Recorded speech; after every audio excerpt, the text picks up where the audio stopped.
Se ti piacciono i video su questo canale, iscriviti e attiva le notifiche per rimanere sempre aggiornato.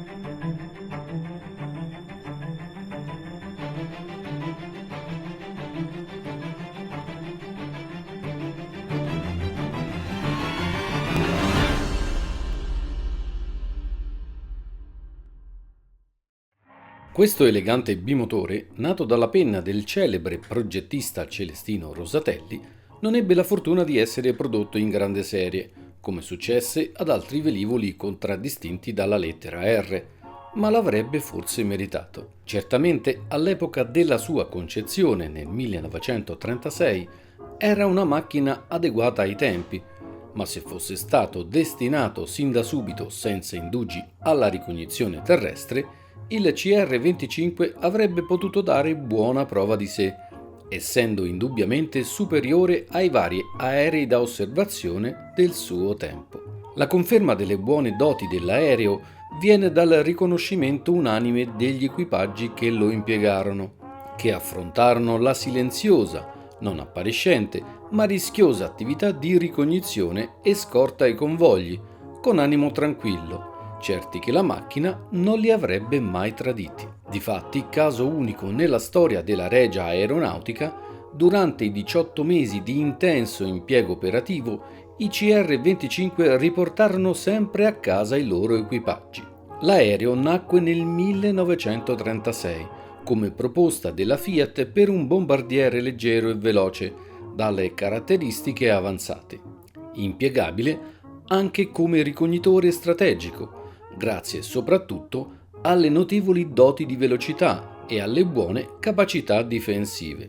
Il progetto era ancora nella fase iniziale quando fu modificato per adattarlo ad una specifica emessa dal Ministero dell'Aeronautica per un bimotore da caccia.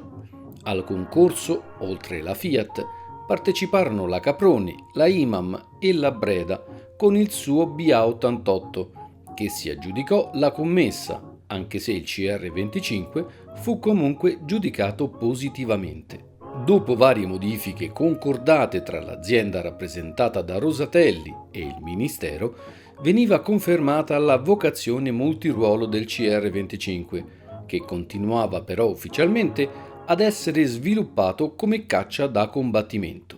Tuttavia la posizione del CR-25 in seno al concorso caccia-combattimento, nonostante le modifiche, rimaneva ambigua, poiché non tutte le specifiche erano state rispettate in pieno, a tutto vantaggio del Breda 88, che prometteva grandi cose, dopo la conquista di numerosi primati. Il resoconto dell'attività operativa doveva ben presto infliggere un grave colpo alle aspettative dello Stato Maggiore, che puntava molto sul bimotore Breda. Gli esemplari di serie, infatti, si rivelarono un completo fallimento, così in alternativa fu annunciata una commessa per 40 CR-25. Il 22 luglio del 1937 il comandante Valentino Cus portò in volo il prototipo con matricola militare 332, che mostrò da subito le sue buone caratteristiche. A Roma intanto i programmi per il rinnovamento della linea subivano continui rimaneggiamenti, sia per adattarli alle reali possibilità dell'industria, sia per adeguarli alle ristrettezze di bilancio. All'inizio del 1938 fu adottata una decisione a sorpresa. Il CR-25 sarebbe stato destinato alla ricognizione strategica terrestre, anziché al combattimento, affiancandosi all'RS-14. Tuttavia le incertezze nei riguardi del bimotore Fiat non erano state del tutto superate, anche se i giudizi dei collaudatori del centro sperimentale furono più che favorevoli. Così venne autorizzato l'approvvigionamento di soli 8 apparecchi, in aggiunta ai 2 prototipi, e venne cancellata la realizzazione dei restanti 32. La costruzione della piccola serie fu ultimata nei primi mesi del 1940 e gli esemplari richiesti vennero consegnati alla Regia Aeronautica, ma da questa accantonati, finché le esigenze belliche non condussero a riconsiderarne l'impiego operativo, in qualità di ricognitore. Il Fiat CR-25 era un monoplano ad ala bassa, dalla struttura interamente metallica. La fusoliera era realizzata da un complesso di tubi in acciaio ad alta resistenza saldati all'autogeno, con i 4 tubi longheroni principali che formavano i 4 angoli della sezione rettangolare ed erano collegati con altri tubi diagonali, montanti, traverse, crociere e controventi, che contribuivano alla rigidità strutturale. Una seconda ossatura, intimamente collegata alla precedente, serviva da sostegno all'apparato portabombe, ai serbatoi del combustibile, ai pavimenti della cabina e dei vari posti dell'equipaggio. Le varie parti dell'ossatura erano unite tra loro tramite bulloni. Il rivestimento delle ali, degli impennaggi e della fusoliera era misto in tela e lamiera di duralluminio. Gli impennaggi di coda erano di tipo classico, con lo stabilizzatore alla base della deriva. Nella cabina di pilotaggio trovavano posto il pilota e l'osservatore puntatore. I posti erano affiancati, dove a sinistra c'era il primo pilota, mentre a destra, nella sezione dedicata al puntamento, c'era l'osservatore con il suo traguardo a visuale libera IOZA tipo U3. Il pavimento in questa sezione era in lastre di vetro triplex, mentre il fondo della parte anteriore della fusoliera e il tratto inferiore della parete destra erano in plexiglass.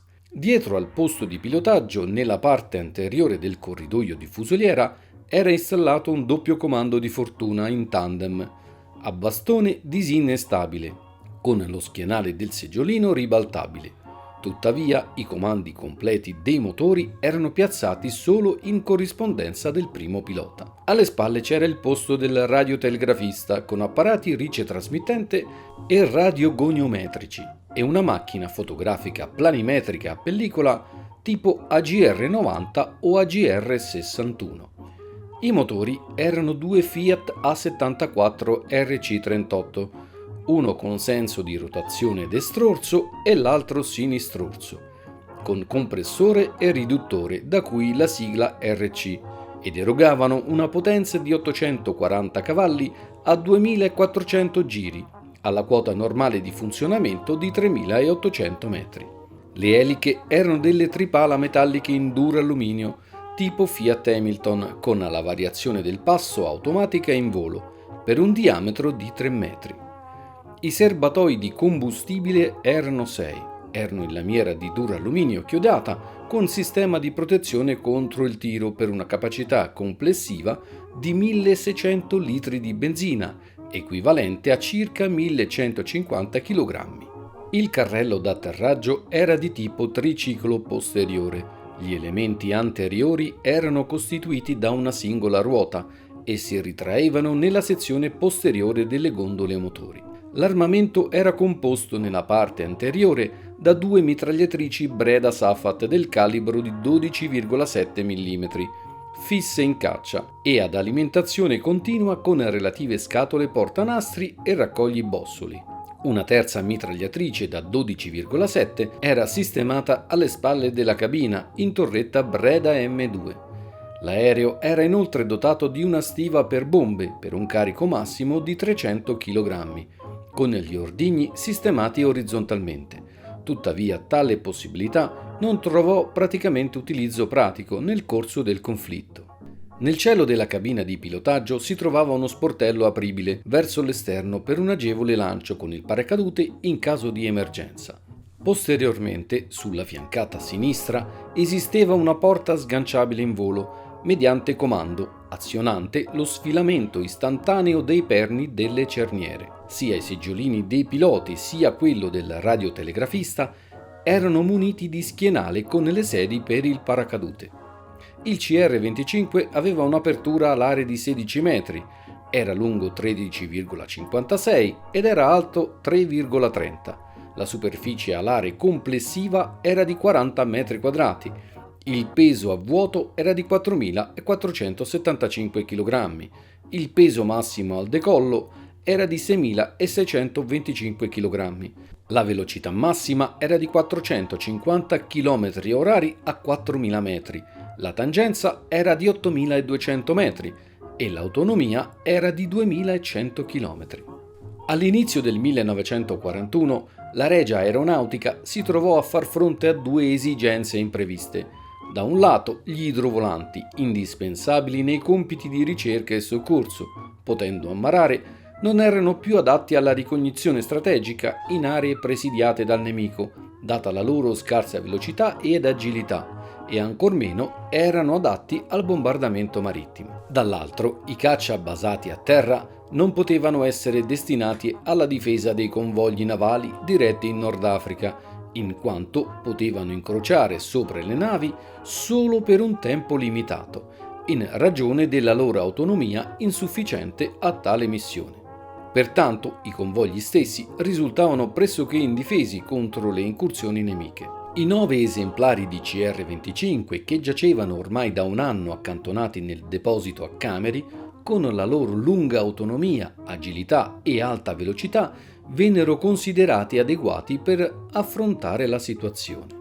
Così con il personale proveniente dagli idrovolanti del 31esimo e 35esimo Stormo Bombardamento Marittimo, venne costituita la 173esima Squadriglia Ricognizione Strategica Terrestre, che dopo un periodo di prova compì la sua prima missione di ricognizione il 24 luglio del 1941. Da allora, in un anno e mezzo di intensa attività estenuante, i mezzi vennero sfruttati fino ad esaurimento per mancanza di ricambi, dato che tutto sommato si trattava di pezzi unici. Quelli in peggiori condizioni fungevano da donatori di ricambi per far volare gli altri. I CR-25 fecero scalo praticamente in tutti gli aeroporti amici del Mediterraneo, producendosi in missioni di ricognizione armata in zone pesantemente presidiate dalla caccia nemica, fin quasi sopra le installazioni militari di Malta, scorta ai convogli diretti in Libia e ripetuti scontri a fuoco con i caccia inglesi, conquistando un record invidiabile in quasi 400 ore di missioni di guerra senza nessun aereo perso per guasto tecnico o fuoco nemico. La macchina venne considerata così affidabile che venne adottata anche dalla rappresentanza della Regia Aeronautica a Berlino per i propri frequenti spostamenti non stop tra la capitale tedesca e Roma. Nel febbraio del 1943, progressivamente superati dai caccia messi in servizio dalle aviazioni nemiche, gli ultimi 4 CR-25 della 173esima squadriglia in grado di volare vennero ritirati dal servizio e immagazzinati nei depositi della Regia Aeronautica di Cameri per essere sostituiti dai caproni K-314. Dopo l'armistizio dell'8 settembre del 1943, questi ultimi vennero requisiti dai comandi tedeschi e da questi ne venne ordinata la demolizione. Questo aereo finì la sua carriera operativa senza diventare famoso nelle cronache di guerra, ma merita di essere ricordato perché compì in silenzio il più onesto, utile, faticoso e soprattutto rischioso compito della ricognizione armata e scorta ai convogli marittimi, riportando sempre a casa i suoi equipaggi.